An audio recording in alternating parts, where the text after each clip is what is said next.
Good. So now we are here. So here is the magic. Now you see that I did not write much. I did not say much about the job, but you can see Upwork has generated a title for this job. So you can see this is the title, virtual assistant. You can see this is the title, virtual assistant for calendar and email management. So here you can edit this title. If I don't like it, I can change it. I can say general virtual assistants, okay, and then I save. So that has been edited, as you can see there. Also, you can see Upwork has generated this description for me. So you can see I am in need of a virtual assistant to efficiently manage my calendar and emails. The main responsibilities will include organizing and scheduling appointments, meetings, and events, as well as. So these are things that you can, and then they put like the relevant skills that I'm looking for.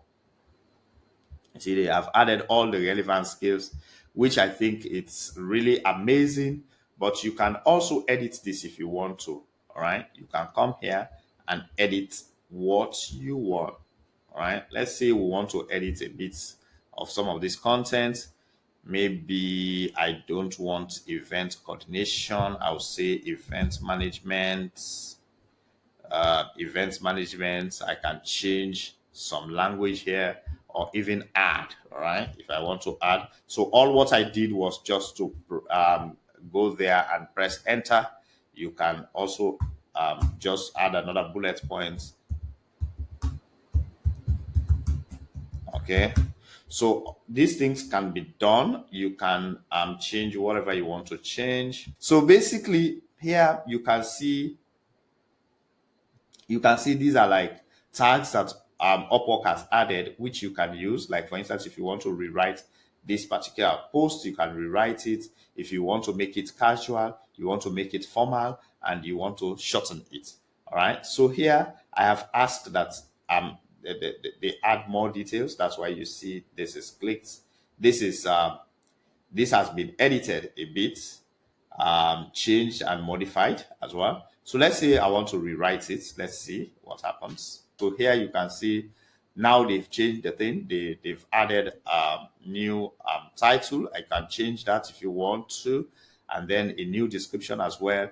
And now they added responsibilities, as you can see here. This is really cool, and they put like requirements and so on. So you can keep doing this. If you want to shorten it, I can just shorten this again just to make it shorter like this. All right, so let's add more details. All right, so save. All right, this is it. This is saved, as you can see. Now, job category is general virtual assistant. You can change that if you want to. You can change the skill sets that you're looking for, the scope of work. So these are all different things that you can just in. If this is less than a month, so for now that is less than a month. Maybe you want to hire the person for more than 6 months, you can make that changes. And if this is the level that you're looking for, is intermediate or is an entry level job, you can make any of these changes. All right. Then if it is a large, medium, or small scope, you can also change that. It's a quick and straightforward task. All right. And you can see for large, it says longer term or complex initiatives, set up day-to-day processes, all sort of things. So you can change whatever you want. This kind of information helps the freelancer to be able to relate to the job. And you also set expectations for the freelancer. They know that the scope of this work is very large, and it is an entry level job, or it is an intermediate, or for this. So if I say this is large, then it is better you say this is, you are looking for an expert. Maybe that makes more sense. So yeah. And also you can see your budget here. If you want to change that, you can change your budget if you want. Since this is a large scope, I would say let me put that to 12 to $20. All right. Okay, $20. So everything that you've created can be changed. Screening questions. So what are screening questions? These are questions that you normally want to ask. If you are interested, you can ask this question to just screen the freelancers. So you can basically find a way of finding the high quality people that you are looking for. So you can add questions that you yourself have written. Maybe say, what is your strongest? All right, let's see, your strongest skill, all right? Or describe your strongest skill. You can save that question. That can be a question you can ask, or you can also select from this list. Whatever questions you want to select, you can do that. So you can add as many as I think there is a limit there, but you can add a couple of questions. Normally, I would advise as a freelancer, don't ask too many questions.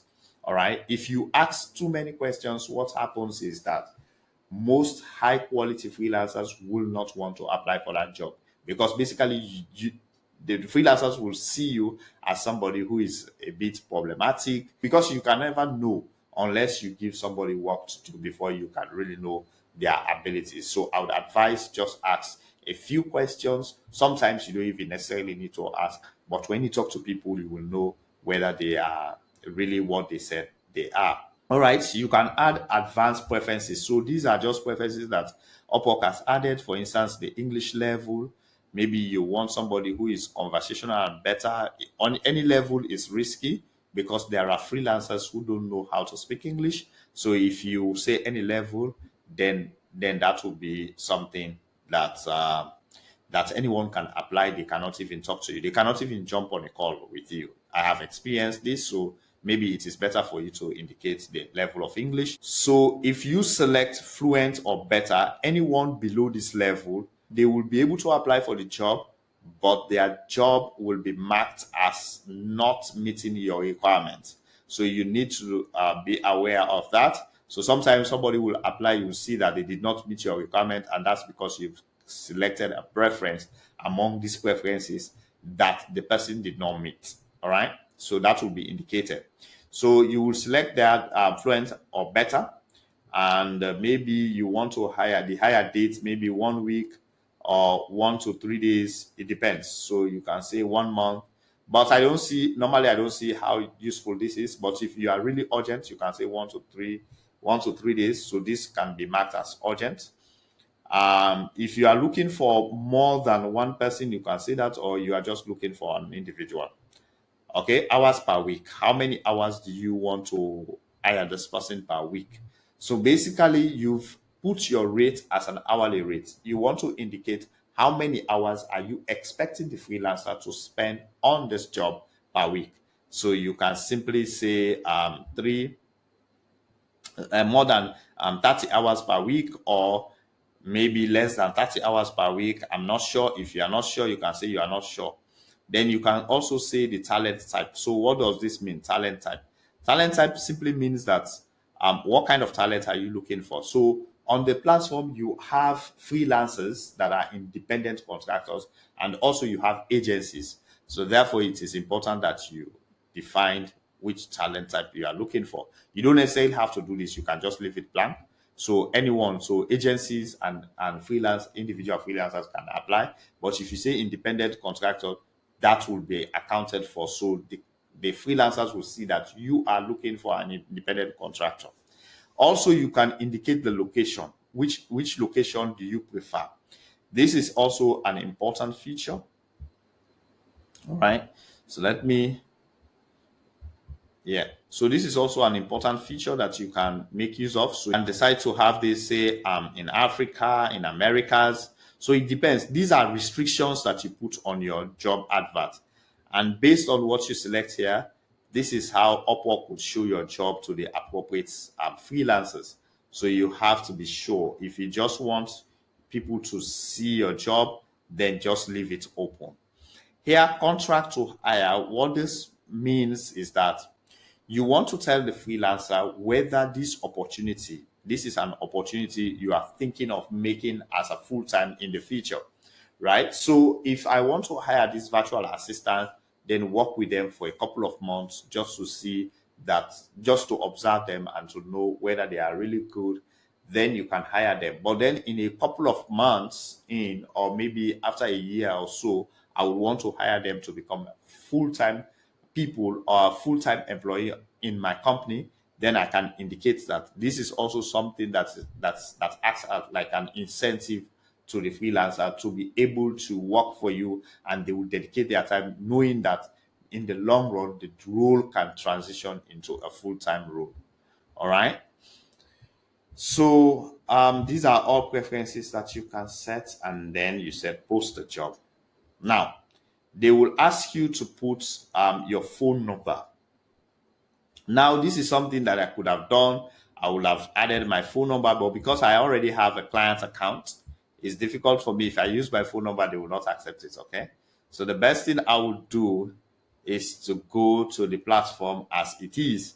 But basically, these are all the steps. The next step that you just need to do is to post. When you post your job, they will send you a congratulatory message that your job has been posted.